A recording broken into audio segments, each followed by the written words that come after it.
Anotem na agenda. Na manhã desse domingo próximo agora, vai ter um evento na Praça da Matriz imperdível. Eu sei que o Mococa inteiro adora bichinho, cachorrinho, e esse é o evento que vai ser organizado pelos alunos estudantes de eventos e promovido pela Rações Quesada e junto com a Royal Canin, que vai trazer até veterinários, muitas novidades. Vamos falar com o Douglas sobre isso, Douglas. É um grupo ou você, o TCC seu?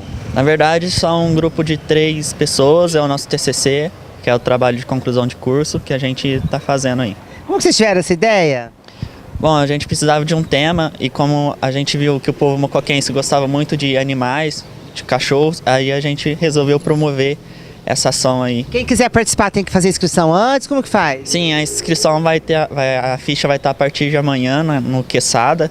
E no local também vai estar fazendo a inscrição. No dia. Então, quem quiser inscrever aqui na Rações Quesada a partir de hoje, olha só, vai ter concurso. Mascote do evento, o cão mais bonito, o cão mais simpático, maior e menor cão, melhor fantasia e o cão parecido com o seu dono. Ah, já adorei essa ideia.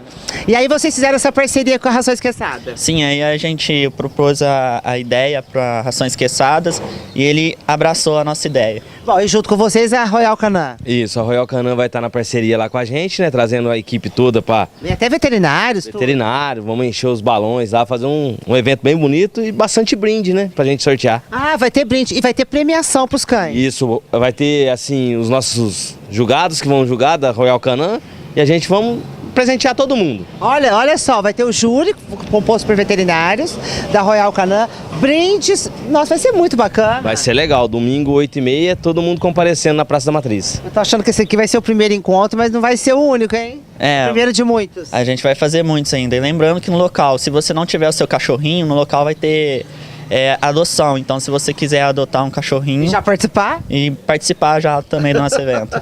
Tá bom, essa é a dica pra vocês. Olha só, gente, na Praça da Matriz, domingo agora, dia 26. Mas antes, se você quiser participar com o seu cãozinho, quiser realmente ganhar um prêmio, saber exatamente do que se trata, vem aqui na Rações Quesada, fala com o João Quesada, com toda a equipe aqui da Rações Quesada, que tenho certeza que vai ser um evento, no mínimo, imperdível. Teu cão vai adorar.